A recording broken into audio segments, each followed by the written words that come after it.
All right, welcome, welcome, welcome. This is H2O Mondays. Thank you, Facebook. Thank you, Zoom. This is our opportunity to make sure that we stay hydrated. Having water in our system is very important. The earth is predominantly water. Um, we use it for so many health reasons. And the two Harriets in my life, Harriet Hainsworth and Harriet Tubman, the freedom fighter Harriet Tubman, our Freedom Walk. And then my aunt Harriet Hainsworth, the DNA Harriet, was she made her transition on Halloween, which is tomorrow. I've always thought fondly of her. I call her she's an aunt, but I call her a mom too in my heart because she was a part of my upbringing. So with that said, habit 2 is the final part of H2O Mondays.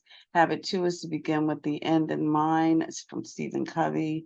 Matter of fact, I've been listening to a lot of Manly P. Hall, and it feels like a lot of Ernest Holmes and Stephen Covey stuff came from there. And it's all philosophy and metaphysical and transformational. So thank you, gentlemen, for that.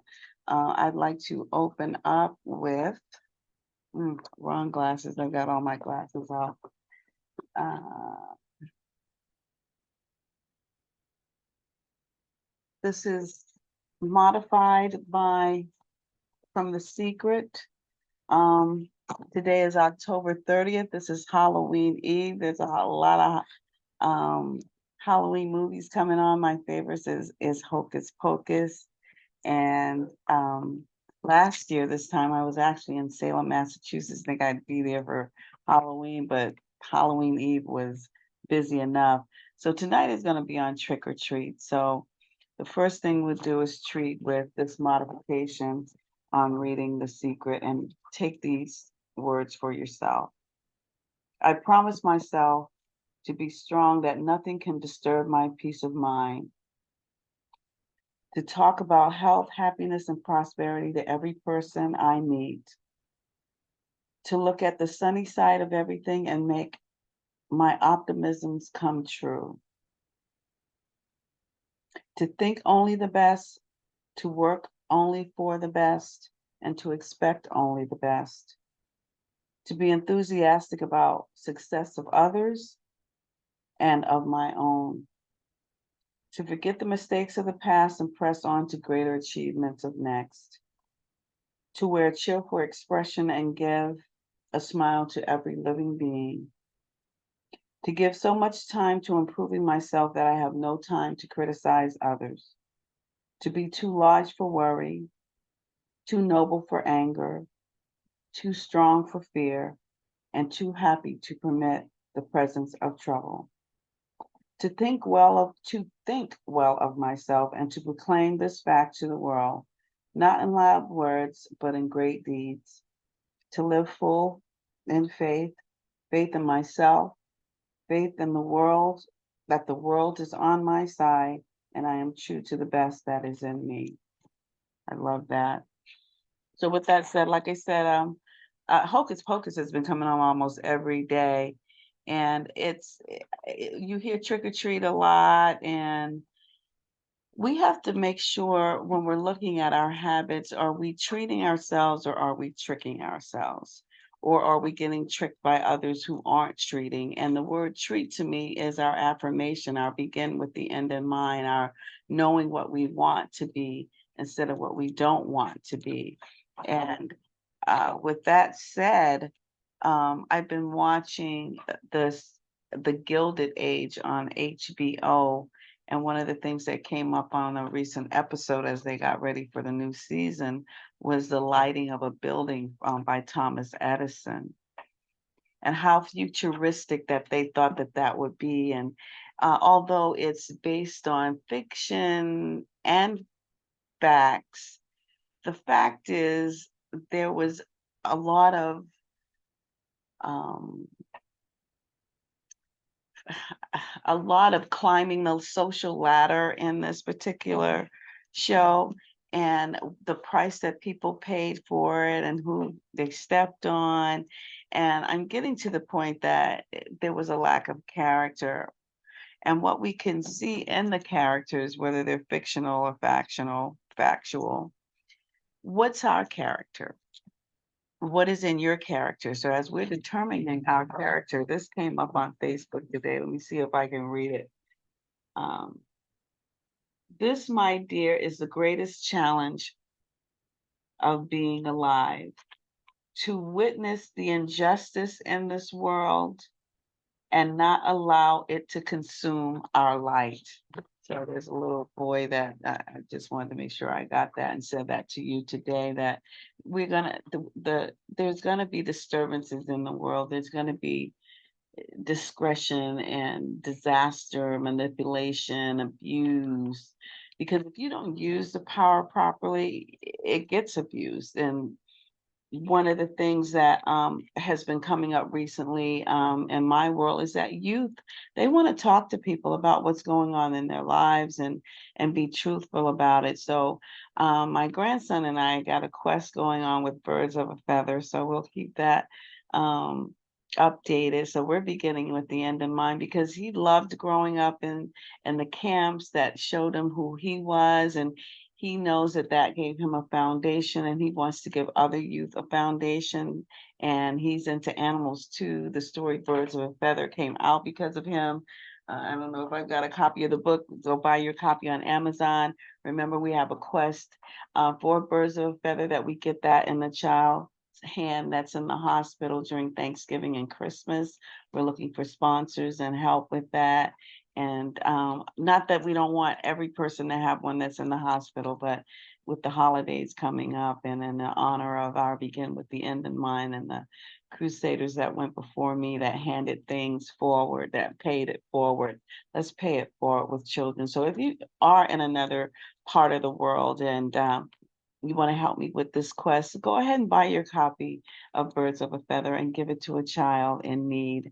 And particularly during Thanksgiving and Christmas, if they're in the hospital, give a child, and a child of any age now, because we're all children, but particularly the small ones that might not know what's going on. All right, so as we continue with beginning with the end in mind, I'm going to use this just like how you would use your sacred book by your bedside. What you're reading, you just kind of open it up to what might be suitable. And it's funny, I went to Morehouse and Spelman's, well, it was really Spelman's homecoming this weekend, and it's a combination Spelman Morehouse. And of course, Martin Luther King graduated from Morehouse. So that's the page that it's on. It's begin with the end in mind. And it says, why is it important to have an end in mind? I'll give you two reasons.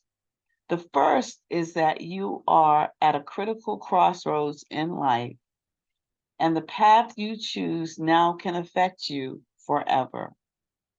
The second is, if you don't decide your own future, someone else will do it for you. So when it comes to the teens, since we're going to be focusing on them more, and then the teenager that's in you, because I really feel when I'm dating new or in love, or even when I was in my marriage for a long time and we were happy, it felt all giddy every day. So let's take a look at the first important reasons.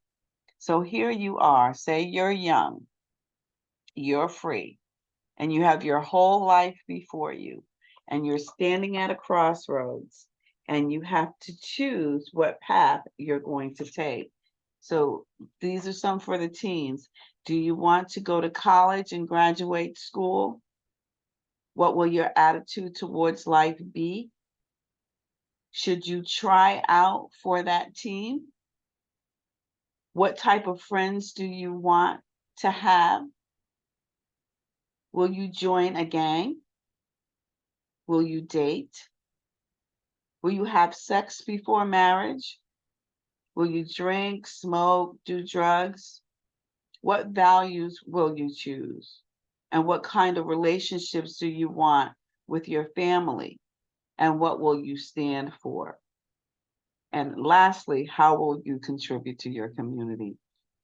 Although these are from the teen book, I think adults can kind of reference those areas too. If we don't find a cause or something to believe in bigger than ourselves, then when something's taken away from us, or a job, or even the loss of a loved one, be it through a transition from this life to the next, or they just don't want to be in our lives anymore, then we have to adjust to the situation. Now, when there is a loss, we have to mourn it too. But in my practice, this is what beginning with the end in mind is recognizing that everything is for the greater good. So even when something really doesn't happen that we like, we know that there's an end in mind even bigger than ours. And that's when we know we believe in a bigger power. And that's where the trick or treat part comes in at. If we're going to treat in the 7 steps of treatment, I've been given those before. So I want to add that tonight, even before we shut down, is recognition that there's a power bigger than we are, unification with that power, and affirming what we want, which equals begin with the end in mind. And then I add two steps of denial. When you're scared about it, you don't want to act like you don't recognize that there's some fear around it. And there's not going to be the absence of fear in every situation. That's what courage is for. That's going forward, even if you're afraid. And then affirming that that fear can be subsided by the fact that you've seen this power work in your life before. And then you give thanks and you release it. And then the 7 habits, be proactive. That's where you pause and recognize there's something bigger. Affirm, which is begin with the end in mind, which is habit 2. And then act on that. Put first things first. We have our Put First Things First conscious conversation this Wednesday, my prayer partner and I. So join us at noon for that. We use this particular book for that, putting first things first. And that's actually putting your beginning with the end in mind into action. We're not reacting, we're pausing, we're getting a better signal from the cosmos, the universe. That's where all the answers lie, and they come to us as an individual, and we go out there and act on it. And then we can do that with others. We can think win-win, which is habit 4. Seek first to understand, then to be understood, which is habit 5. Synergize, which is habit 6, and then sharpen the saw. That's take care of yourself mentally, physically, spiritually, and social emotionally. And that's what Happy Academy stands for, taking care of your temple. So thank you for joining on Facebook. I didn't have any of my Zoom people, so I'll see you guys in a week. Thank you. Happy Halloween.